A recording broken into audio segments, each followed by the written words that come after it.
Y en la producción del espacio y ante el micrófono quien les habla, Mafe Leo. Damos comienzo a la hora de la motivación con el ala del conocimiento digital en tu cita semanal de todos los jueves, donde cada semana tendremos invitados de distintas carreras y profesiones para compartir sus experiencias y sabiduría. Aquí abordamos temas que te motivarán a perseguir tu propósito y encontrar el éxito en la vida. Así que desde ya te invito a que te unas a nosotros en este viaje de aprendizaje, crecimiento personal y motivación. Bueno, en la mañana de hoy estaremos hablando de un tema muy interesante y es de la educación financiera.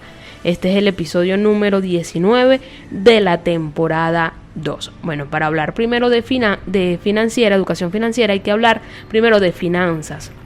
La palabra finanzas proviene del latín finis, que significa fin o término. El origen de la palabra se remonta a la Edad Media, cuando se utilizaba el término de finanzas para referirse a los pagos o recaudaciones que se realizaban para poner fin a una deuda o a una obligación. Específicamente, el término finanzas surgió en Italia durante los siglos XIII y XIX, cuando los banqueros y comerciantes comenzaron a utilizar este concepto para describir las transacciones y operaciones relacionadas con el manejo de dinero y los recursos económicos. A lo largo del tiempo, el significado de la palabra finanzas se fue ampliando y evolucionando hasta llegar a momentos de diferentes ámbitos, como las finanzas personales, las finanzas empresariales y las finanzas públicas. Bueno, hay varios conceptos, ¿no?, dentro de lo que es la palabra financiera, y hay varias personas o personajes históricos, escritores de libros, que definen la educación financiera como la capacidad de entender cómo funciona el dinero, cómo se gana, se gasta, se ahorra e invierte. Esta es una definición que le da Robert Kiyosaki. Bueno, ya dimos la introducción al tema de hoy, le damos la bienvenida a nuestro invitado. Muy buenos días, Miguel, ¿cómo estás? Buenos días. Oye, primero, gracias por la invitación. Siempre estoy presto para hablar de finanzas en cualquier área y con cualquier persona que quiera hacerlo. Esto está bien bonito aquí. Bueno, eso es algo que decimos acá nosotros siempre cuando los invitados llegan, prácticamente no se quieren ir por el ambiente, por la cabina y bueno, ahorita por el frío, ¿no? Porque sí. Anoche llovió. Bueno, Miguel, cuéntanos un poquito sobre ti, de cómo ejerces esta parte de la finanza. Eres contador, ¿no? Explícanos un poquito sobre ti, a qué te dedicas, qué haces y después entramos de lleno en este tema de la educación financiera. Bueno, yo tengo una empresa que presta servicio contable, servicio administrativo y este año empezamos con lo que es asesoría financiera. Yo tengo 17 años de experiencia en el área contable. Siempre me he dedicado al tema de la contabilidad y la parte fiscal de las empresas.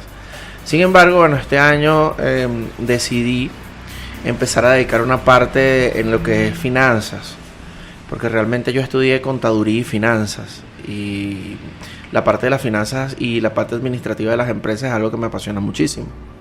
Estos días, conversando con una persona, le dije que si yo volviera a estudiar administración de empresas, porque realmente es a donde siempre me inclino, a pesar de que tengo mi empresa de asesoría contable, es a donde siempre me inclino. La parte de las empresas a mí me preocupa mucho cuando tengo un cliente. Aunque llegue a mi oficina por servicio contable, me preocupa mucho la parte de las finanzas, ¿no? La parte financiera. Entonces siempre termino siendo como que el administrador o el asesor financiero de ellos, más allá de ser contador. Entonces de alguna forma este año decidí como que desmarcarme un poquito y que la gente no me encasillara solamente como que mira el contador, y que la gente me vea como un asesor financiero, que realmente es como yo me defino. Claro, esto parte, bueno, si hablamos de la administración, de la contabilidad y las finanzas, trabajan como juntas, ¿no? No sé si es un tema cliché o algo que suena mucho entre los administradores y los contadores, ¿no?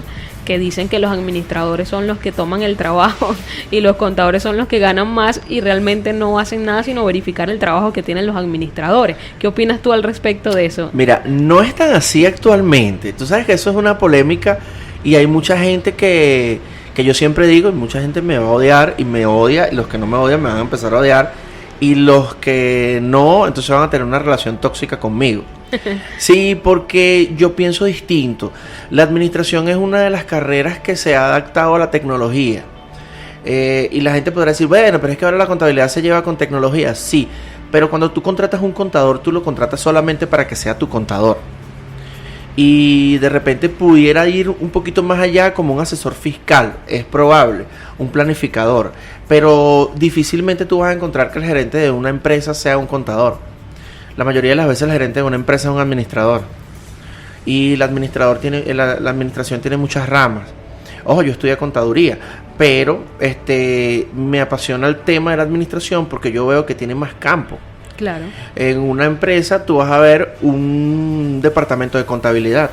¿Y qué van a hacer los contadores ahí? Contabilidad. Y van a revisar, van a hacer que se cumplan los procesos contables, fiscales, pero el administrador va mucho más allá. El administrador puede hacer que la empresa gane dinero solamente planificando. Difícilmente un dueño de una empresa tenga como asesor financiero a un contador. Eso es algo que es una verdad. Entonces los contadores, la mayoría hoy en día, están preparándose en otras áreas para no quedarse solamente como el contador de la empresa, sino que ir más allá. Y en lo particular es lo que yo he ido haciendo. Yo no quiero ser solamente el contador de una empresa, yo quiero ser el administrador, el asesor financiero de una empresa.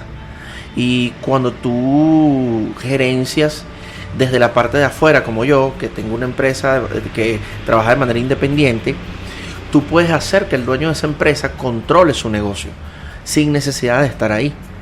Pero entre el control que va a ejercer ese dueño de esa empresa, también lo va a hacer con el contador. Entonces el contador tiene que de alguna manera alinearse. Claro. El administrador no.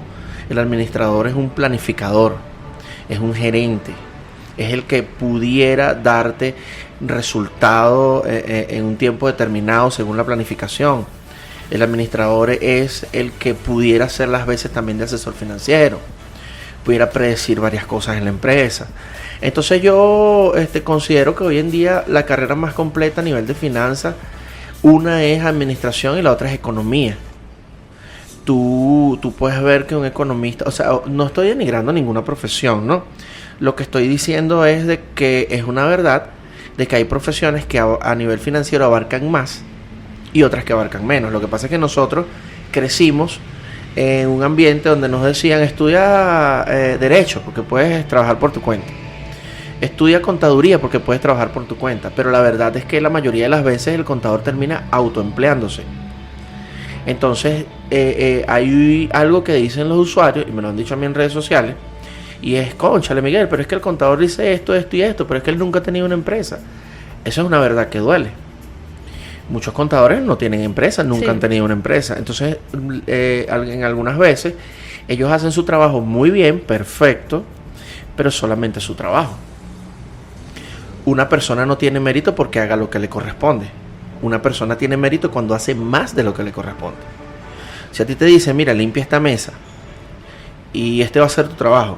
O sea, yo pregunto, este es tu trabajo, tú tienes que cumplirlo. ¿Tú tienes mérito por limpiar la mesa? No.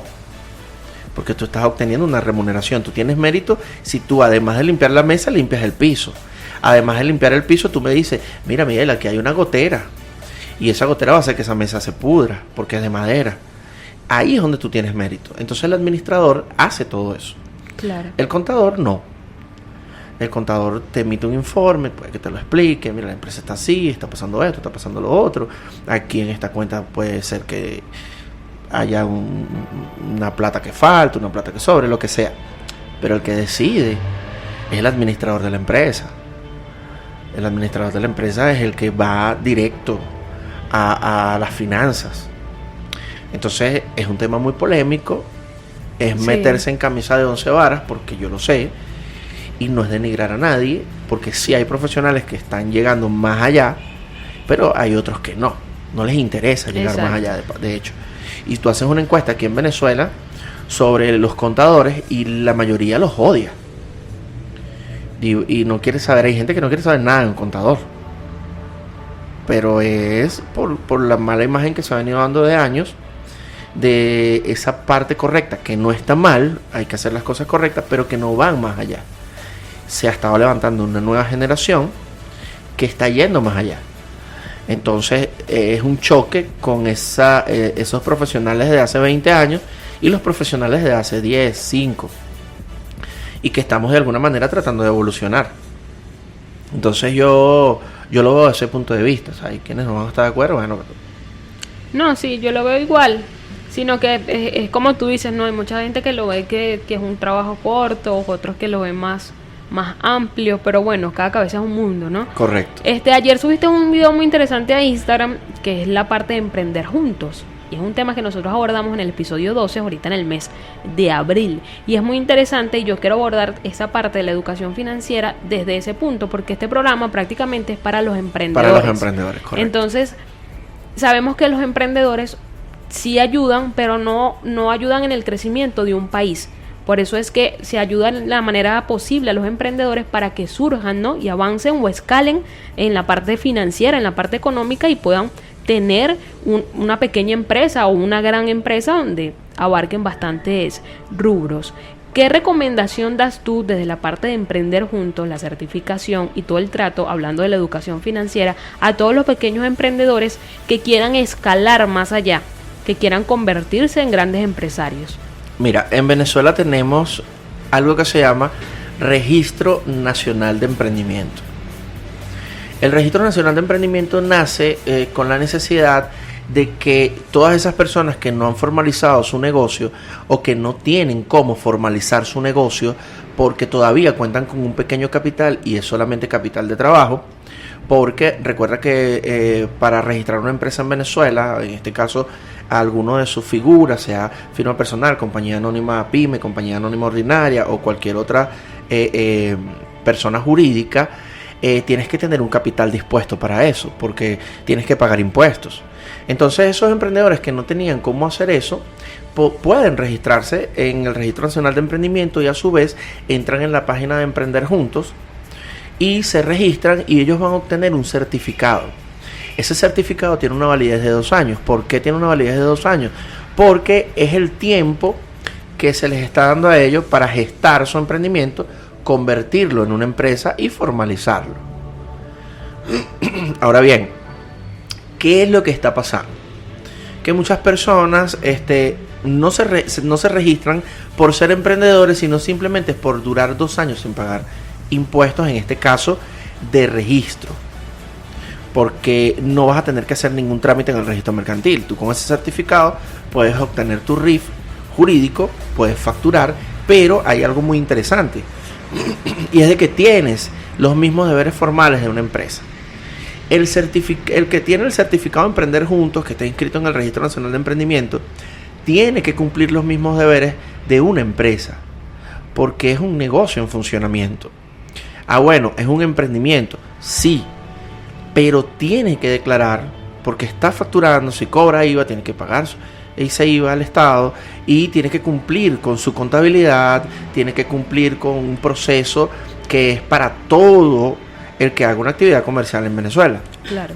Entonces tergiversaron el concepto del certificado de Emprender Juntos. O sea, yo te estoy diciendo que a mí me han llegado clientes y personas me han preguntado en las redes sociales, mira, para una ferretería o mira, pues, para vender repuestos puedo sacar el certificado de Emprender Juntos. Y yo, pero ven acá, eso no es un emprendimiento, eso es un negocio. Porque si tú compras y vendes algo, tú estás haciendo un negocio. Claro. Tú no estás emprendiendo. Emprender es transformar algo, una idea, poner una idea en funcionamiento. Cuando tú tienes una idea distinta y que tú crees que esa idea pudiera llegar a solucionar un problema en la sociedad y tú lo llevas al mercado y tú vas a ganar dinero con eso, eso es un emprendimiento. El carrito de chicha bien bonito y que tiene un factor diferenciador es un emprendimiento. El que vende hamburguesas, perro calientes y busca un factor diferenciador en el mercado, algo distinto, es un emprendimiento. Pero no alguien que va a traer repuestos de otro país y van a llegar los repuestos y va a decir que ahora voy a sacar el certificado de Emprender Juntos. No. O sea, ¿cómo tú vas a montar una ferretería con el certificado de Emprender Juntos? Claro, y que como yo te decía, o sea, Un país básicamente crece también por el pago de los impuestos. Si vemos grandes países del primer mundo, su primer capital que usan en la distribución son los impuestos. Entonces, Correcto. ¿cómo avanza un país si no pagamos estos impuestos? Correcto, y hay una polémica en cuanto a eso porque hay quienes piensan que no es necesario pagar impuestos, hay otros que sí, pero el punto aquí es de que tú no puedes usar una herramienta tan valiosa como lo es el certificado de Emprender Juntos, el registro de emprendimiento, para tú tapar el hecho de que no quieres pagar los impuestos, porque para eso lo están usando. Entonces, claro, ellos se libran de ciertas responsabilidades. Cuando pasan los 2 años, ¿qué vas a hacer tú con ese certificado? Nada, tú tienes que ir a registrar tu empresa y el tiempo va a pasar. Si un emprendedor en 2 años no ha podido reunir el dinero basándose en las ganancias de su emprendimiento o en su capital, para él hacer la inversión de formalizar ese emprendimiento, entonces tienes que replantearte. O sea, si tú en 2 años estás con un emprendimiento y ese emprendimiento todavía no te ha podido dar para tú registrar una empresa, tienes que replantearte el emprendimiento. Yo no estoy diciendo que renuncies a tu sueño, yo lo que te estoy diciendo es que te replantees. Es que te sientes, porque quizás tienes que mejorar algo, quizás tienes que reestructurar algo, quizás algo está pasando, porque 2 años es tiempo suficiente para que un emprendedor tenga el capital para registrar y formalizar su negocio.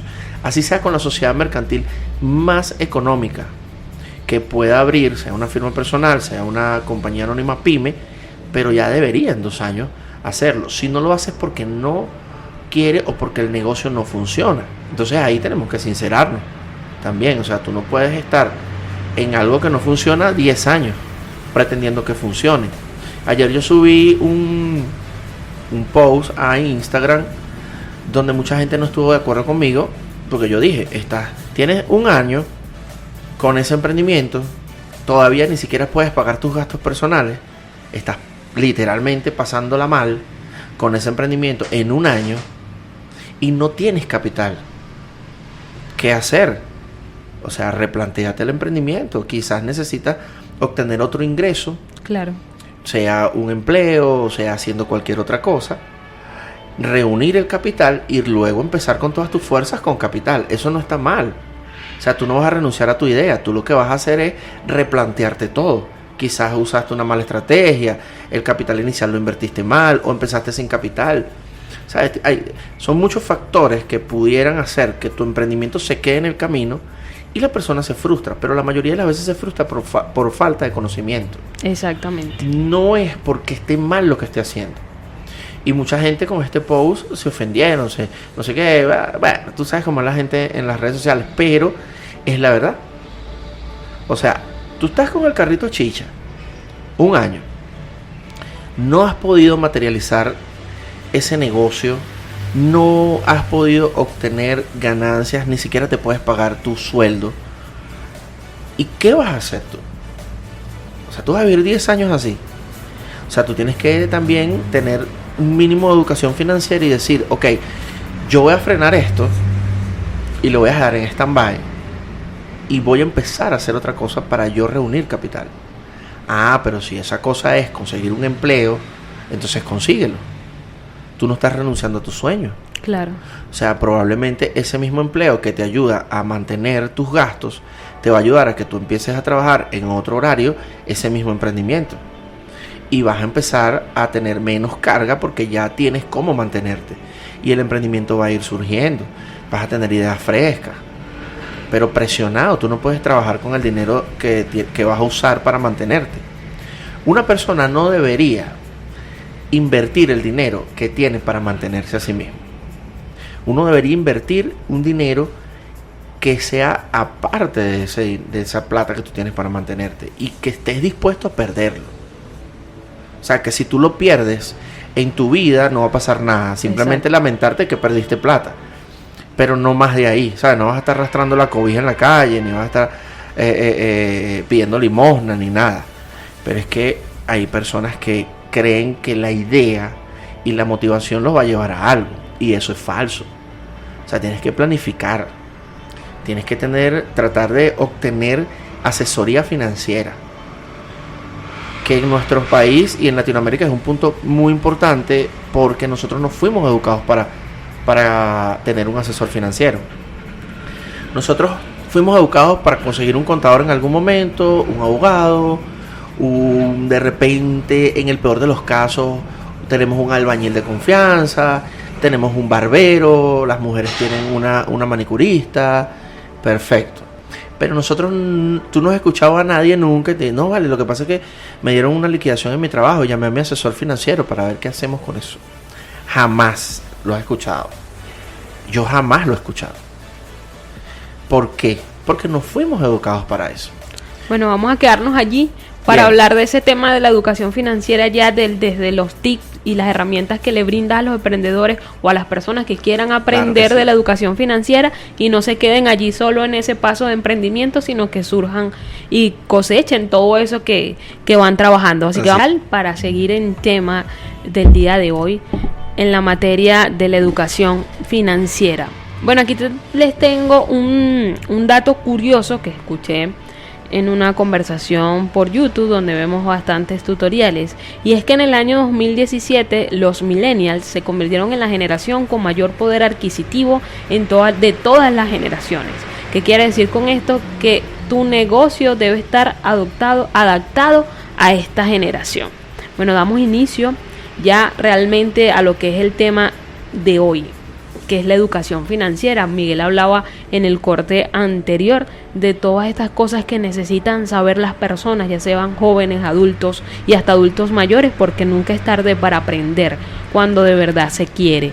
Miguel, ¿qué recomendación le brindas tú a las personas, ya sean jóvenes que están ahorita en el liceo o hasta los mismos profesores, para que ayuden, ¿no?, a la juventud y a todas las personas que están estudiando alguna carrera, de cómo aprender a tener una buena educación financiera? O sea, ¿qué se necesita? Se necesita aprender de contabilidad, se necesita aprender de financiación, de administración, saber de contabilidad, de economía. ¿Qué se necesita? Fíjate, lo primero que yo, de lo que siempre hablo cuando abordo este tema de la educación financiera, es romper patrones. La relación con el dinero de la mayoría de las personas, hablo de mi país, Venezuela, está ligada a creer que tener bastante dinero es lo ideal, y no es así totalmente. O sea, yo quiero bastante dinero, tú quieres bastante dinero, todos queremos bastante dinero, pero ¿qué haces con tener ese dinero sin tener educación financiera? Entonces, cuando yo te hablo de romper un paradigma, te hablo de romper eso que nos enseñaron a nosotros, de que voy a trabajar, yo veo qué hago con mi plata y todo eso, no necesito a nadie que me oriente. Nosotros crecimos así, y lo dije en el corte pasado, en el primer negro, dije, mira, no estamos educados para tener un asesor financiero. Cuando tú rompes ese paradigma y dices, voy a buscar un asesor financiero, entonces ya ahí empieza a cambiar, empieza el switch a pasar, se pasa el switch y empiezas a pensar distinto. ¿Por qué?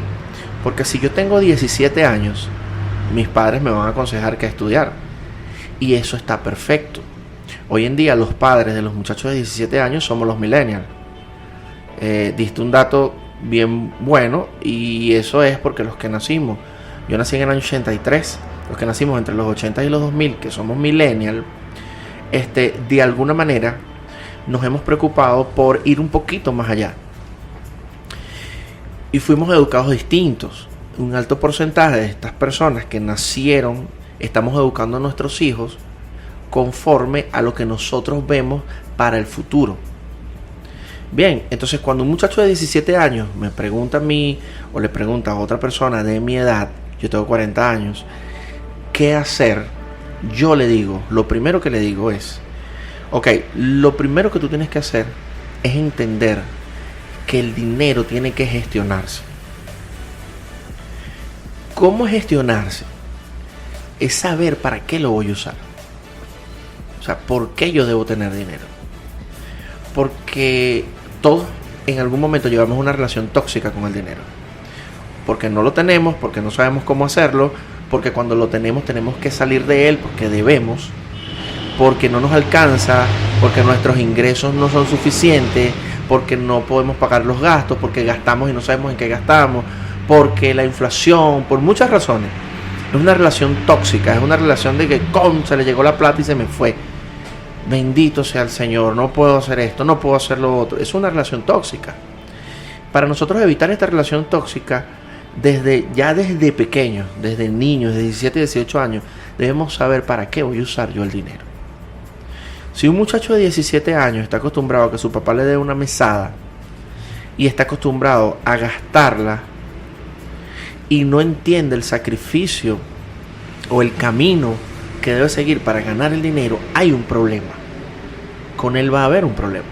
El problema va a ser que cuando él trabaje, él va a repetir el patrón que él aprendió cuando pequeño. Entonces, muchachos de 17, 18 años, la mejor manera de gestionar el dinero es entender para qué lo debe usar. Un muchacho de 17, 18 años normalmente lo usa para gastárselo saliendo con los amigos, haciendo cualquier cosa por aquí, cualquier cosa por allá. Pero yo siempre aconsejo que debe ahorrar. Ahorrar. Y después que ahorre, tiene que hacer pequeñas inversiones, entendiendo que eres joven y que vas a ser joven por un largo tiempo y que ese largo tiempo te puede ayudar a construir algo. Ajá, Miguel, explícame todo eso, chicos. Si tú agarras $100, no te gastes $100. Gástate 40, 50. Guarda lo demás. Al cabo de 10 años, ahorrando, un muchacho de 17, 18 años va a tener un buen capital. Porque agarran dinero por cualquier parte. Y cuando empiezan a trabajar, entonces ya le va a doler un poquito más. Y va a ser más celoso para gastar. Tú puedes reunir para un viaje, es satisfactorio cuando eres joven. La gente dice, no, que me voy a gastar toda esa plata. No, gástatela. Tú reuniste para un viaje, gástatelo en el viaje. ¿Por qué? Porque tú vas a saber lo que es disfrutar el dinero. Si tú no disfrutas el dinero, si el dinero no te sirve para tener buena salud, si el dinero que ganas no te sirve para alimentarte bien, si el dinero que ganas no te sirve, sino solamente para crear tropiezos en tu vida por medio de los excesos, tienes una mala relación con el dinero. Y eso tú lo ves. Hay una anécdota muy famosa aquí en Venezuela y es los obreros de la construcción, que ganaban en los 90 muchas veces más que un profesional, pero el profesional vivía mejor. ¿Por qué? Porque el del banco, que ganaba la mitad de lo que ganaba esta persona, pedía créditos bancarios para consumo, lo pagaba con su mismo sueldo, se estructuraba, de alguna manera llevaba una vida un poquito más cronometrada, se iba de vacaciones y reunía para su viaje y todo eso. Muchos de ellos ya hoy en día no están económicamente igual porque no pudieron ahorrar para su futuro, pero hicieron muchas cosas buenas en ese momento que no hacía el obrero de la construcción. Entonces tenía un apartamento y el obrero seguía en un ranchito, pero ganaba el doble. ¿Por qué? Bueno, porque a diferencia de esta persona que se invertía, el obrero el viernes se gastaba la mitad tomando caña o haciendo cualquier fiesta o haciendo gastos que realmente no necesitaba y no tenían capacidad de ahorro, no veían un futuro de qué voy a hacer, vamos a guardar esta platica, vamos a tener un fondo de emergencia. Entonces, cuando tú le enseñas a esos muchachos desde pequeño que él aprenda a gestionar su dinero, tú lo estás enseñando bien.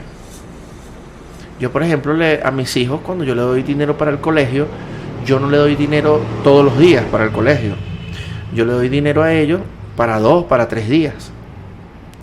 Y les digo, administra el dinero porque no te voy a dar más plata hasta tal fecha. Entonces yo los estoy obligando a ellos a gestionar sus finanzas. Claro. Administrarse, así, bueno, no voy a gastar esto porque mi papá no voy a tener más ingresos hasta tal día. Porque imagínate, mis hijos tienen los mayores 10 y 9 años. Entonces ellas son 2 niñas y ellas gestionan sus finanzas y ahorran. A veces yo estoy un domingo en la casa y ellos me dicen, no papá, yo tengo ahorrado tantos dólares. ¿En serio? Sí. No, porque no quise gastar en tal cosa, no quise gastar en esto. Lo que pasa es que estoy ahorrando porque yo quiero comprarme un lazo. Entonces, claro, es un niño, va a ahorrar para consumo, pero a medida que vaya creciendo, va teniendo la cultura del ahorro y solamente le faltará aprender para qué usar esos ahorros. ¿Entiendes? Entonces, Claro. es la manera en la que los jóvenes deberían empezar a tener su relación con el dinero.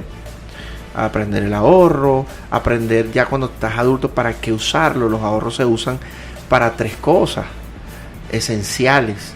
La primera es para construir un fondo de emergencia que te permita cubrir ciertas eventualidades en tu vida, en tu casa, sea cualquier emergencia, se te partió un tubo, se te dañó una cerradura, te quedaste sin pasaje en la semana por X cosa, te quedaste sin trabajo y tienes un fondo de emergencia para vivir 6 meses mientras consigues trabajo, luego repones otra vez ese dinero, y también para invertir. Tú puedes tener un fondo de emergencia y puedes decir, bueno, voy a usar la mitad del dinero para invertir, la mitad del dinero lo voy a dejar guardado para no tener presión. Y la tercera es para tú cubrir ciertos gastos médicos como seguro, porque los gastos médicos son importantes tenerlos en cuenta, porque una gripe, por ejemplo aquí en Venezuela, una gripe te cuesta $70-$100. Entonces siempre es bueno tener un apartado, sea para pagar un seguro o para cubrir alguna eventualidad que no es igual al fondo de emergencia que te estoy diciendo, porque el fondo de emergencia es para ciertas emergencias que ocurren en tu vida cotidiana, pero para salud, el fondo de salud debería ser más alto, porque la mayoría de las personas que se arruinan por gastos médicos. Entonces, cuando tú entiendes que la famosa frase es cierto, es mejor tener un seguro y no necesitarlo que necesitarlo y no tenerlo, tú empiezas a ahorrar para eso. Entonces el ahorro ayuda también a que tú tengas unas finanzas sanas en tu vida. No meterse en deudas innecesarias. Yo siempre digo que no estoy de acuerdo con los créditos de consumo. O sea, yo no voy a pedir un crédito para comprarme un televisor de no sé cuántas pulgadas, porque esa es una deuda mala. ¿Por qué? Porque el crédito de consumo hace que tú te metas en una deuda y no tienes ningún soporte de esa deuda, eso no te está generando nada. Entonces, cuando una persona adquiere una deuda, un crédito, tiene que analizar muy bien el por qué lo está haciendo. ¿Entiendes? O sea, ¿por qué yo estoy adquiriendo esa deuda? ¿Por qué yo voy a aceptar ese préstamo? E inclusive las empresas. Si una empresa le van a dar un préstamo, tiene que asegurarse que va a producir más de los intereses que está pagando. Y eso muy pocos lo toman en cuenta. Ellos agarran el crédito y ya, pero resulta que hay un porcentaje anual de inflación acumulada más el porcentaje del crédito que estás pagando. Entonces, si la empresa no produce más de eso, tú estás perdiendo dinero. Y así pasa también con las personas naturales. Si tú agarras ese dinero y no es para invertir y no es para generar ingresos, tú estás mal, estás adquiriendo una deuda mala. Una deuda que no tiene ningún tipo de fundamento, de soporte. Porque si tú compras mercancía, tú tienes la mercancía ahí. Y debes el crédito y tú dices, bueno, yo voy a vender esto porque yo tengo que pagar. Claro, tiene un retorno. Un retorno. Pero en este caso, un crédito de consumo no. O sea, un crédito de consumo te lo echaste encima y ya. Y yo, a mi parecer, eso no debería pasar. Las personas no deberían pedir créditos para consumo. Y ahorita está muy de moda en Venezuela. Yo entiendo el hecho de que una persona no tenga capacidad de ahorro, pero sí capacidad de pagar alguna cuota, y que ese consumo que está adquiriendo de alguna manera es esencial para su vida porque lo necesita. Bien, y tú lo tomas como una inversión personal, porque tú dices, necesito un aire acondicionado porque a mí no me va un infarto aquí en este cuarto, y tú vas y pides el aire acondicionado a crédito. Ok, perfecto, porque eso es esencial.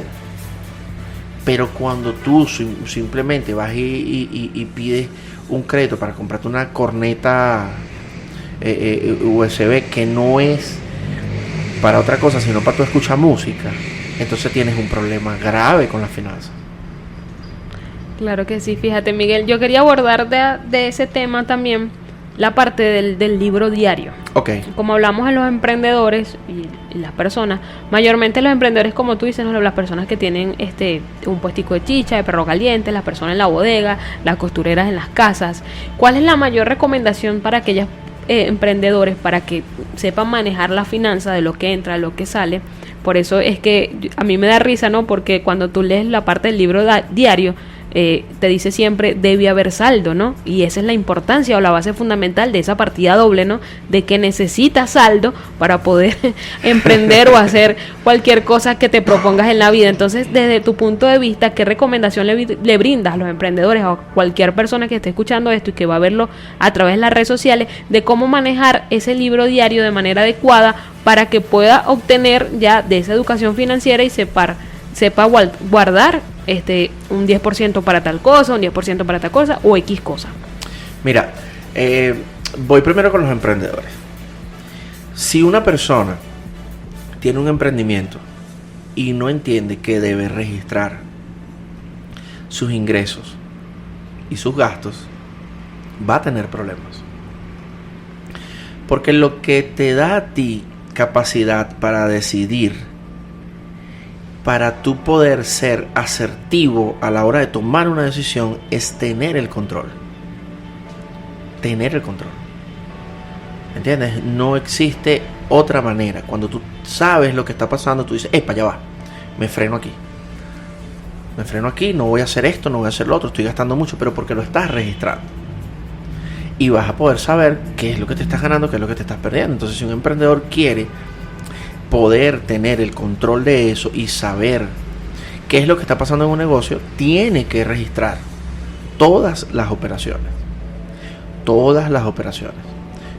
Ahí es donde va a poder tener ese saldo del que tú hablas, sea positivo o negativo, va a poder tener. Si es negativo, va a tener que hacer correcciones, tomar decisiones, pero si es positivo, va a tener que tomar decisiones basándose en lo que está haciendo. Ya entran otros factores en caso de que sea positivo, dependiendo de su educación financiera. Ahora, una persona natural, ¿qué debe hacer? Existe una herramienta poderosa para nosotros, las personas naturales, poder saber cómo van nuestras finanzas, y es el presupuesto. Cuando una persona hace hábito en su vida del presupuesto, le va mejor que a las que no hace el presupuesto, porque tú de alguna manera te estás obligando a cumplir ciertos parámetros, y esos parámetros deben estar ligados a que tú tienes que sentirte bien, tienes que sentirte cómodo, tienes que sentirte feliz con ese presupuesto. Entonces tampoco podemos engañarnos con el presupuesto, a menos que estés haciendo un sacrificio y tienes que hacer el sacrificio porque sí. Por ejemplo, necesitas, yo pienso que para tener un fondo de emergencia hay que hacer un sacrificio, pero eso es por tiempo determinado. Luego tú eres un poco flexible a la hora de realizar tu presupuesto, entendiendo que tienes que tener dos principios, que es gastar menos y ahorrar más. Cuando tú haces hábito de todos esos parámetros que yo te estoy dando, inevitablemente mejoran tus finanzas, porque si tú no tienes los ingresos necesarios para recortar gastos, tú vas a decir, tengo que trabajar más, porque si yo quiero irme de viaje algún día, yo tengo que trabajar más. Pero no vas a vivir engañado pensando que te está yendo bien y no te está yendo bien. Entonces yo también le recomiendo a la persona natural que registre todo, y que en el momento en que vea que está por debajo, determine si tiene que recortar gastos o tiene que obtener más ingresos, porque no siempre se tiene que recortar gastos, porque claro, imagínate, si estás viviendo al mínimo, ¿qué más mínimo vas a? Sí. O sea, ¿qué más vas a recortar si lo que estás haciendo es comprar comida? En el caso de que pagues pagar alquiler, y una que otra vez una pequeña recreación, que si saliste a caminar y te comiste un helado en algún lado. Entonces, ¿qué más vas a recortar si ese es el mínimo? O estás pagando una suscripción para tu recreación. O sea, tú tampoco vas a vivir estresado, plata, esto, lo otro, no. ¿Sabes? Todo tiene que ser en su justa medida y tiene que ser darte paz. Porque si no te da paz, echa todo al carrizo y empieza otra vez. Claro que sí, bueno, ese es un tema muy interesante, ¿no? Ya se nos agotó el tiempo ya de 1 hora acá. Y quería hablar ya en este corte para cerrar de esa parte de lo que hablas del presupuesto, que hablábamos de los millennials, porque nosotros, bueno, digo nosotros porque ya he visto varias personas que lo hacen, que es básicamente agarrar un Excel y hacer como decir un flujo de caja, ¿no? De cubrir, anotar todos tus gastos, ya sea desde los pasajes en camioneticas, en metro, desde el pago electrónico, qué sé yo, de Netflix, de otras plataformas, entre otras cosas, ¿no? Y anotando así todo al mes y ver en qué gastamos más, y así nos podemos ir recortando, como tú dices, en las cosas que hacemos. Para finalizar ya, ¿qué recomendación de esta parte del presupuesto o de la inversión le recomiendas tú a las personas de cómo manejar de manera correcta, ¿no? El ingreso que tiene de eso que hablabas de un fondo de emergencia, el fondo de salud? ¿Qué porcentaje normalmente debería tener una persona ahorrado en cada ítem para realizar una buena educación financiera o tener un buen ahorro en caso de emergencia, en caso de salud, en caso de otro tipo de cosas? Mira, hay un método muy efectivo y muy usado a nivel mundial, que es el método 50-30-20. Tienes el 100% de tu ingreso. Vas a usar el 50% para gastos fijos. Y en esos gastos fijos está obviamente tu alimentación, las suscripciones, todos los gastos mensuales que tú tienes que pagar obligatoriamente. El otro 30% lo vas a dividir entre gastos variables que se te hayan presentado en el mes y que hayas tenido que gastar obligatoriamente. Se te rompieron unos zapatos, te dio una fiebre, tuviste que comprar una medicina. Y el otro 20%, bueno, y muy importante, el 30% también lo puedes usar, parte de ese dinero, para la recreación, sin ningún problema. Ahora, el otro 20% es para ahorro. Tú, luego de que tengas algo ahorrado, tú vas a definir para qué vas a usar esos ahorros, cómo los vas a distribuir, pero lo importante es que empieces a aplicar el método 50-30-20 y que entiendas que ese 20% es ahorro. Ahora, hay un dilema con eso, porque hay personas que piensan que están mal distribuidos y que el ahorro y la inversión, que es el 20%, debería ser mayor el porcentaje, pero es que eso va a depender del ingreso y del gasto. Claro. Porque si tú tienes un ingreso que no te permite ahorrar más del 20% o te permite ahorrar menos del 20%, para tú aplicar este método tienes que aumentar los ingresos. Pero si tú estás por encima, muy por encima, tú perfectamente puedes usar un porcentaje mayor para ahorro, porque quizás de repente tú te recreas con 10% porque tienes un buen sueldo, y quizás tú gastas un 10% nada más en lo que son gastos variables y haciendo una que otra salida, alguna cosa de recreacional, y de repente no gastas el 50% en gasto fijo, de repente es 20%, o sea, todo va a depender del ingreso.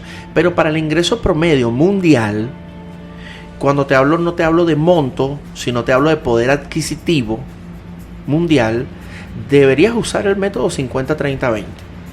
Otra cosita para ir cerrando, la recomendación para los emprendedores de cómo manejar la estructura de costo. Yo hablaba con Daniel de Luca, de Prende con De Luca. Ayer estuve con ellos. en la temporada pasada, el año pasado, de esa importancia, ¿no? De saber estructurar los costos cuando tienes un emprendimiento que quizás no te da tanto para seguir invirtiendo, sino cómo manejarte allí de manera adecuada con una buena estructura de costos. Ok, una de las cosas importantes en la estructura de costos es entender que los gastos variables tienen una gran incidencia en el precio de los productos. Obviamente los gastos variables no van a cambiar el precio de un producto, no deberían cambiar los precios de un producto, sino que reducen el porcentaje de ganancia.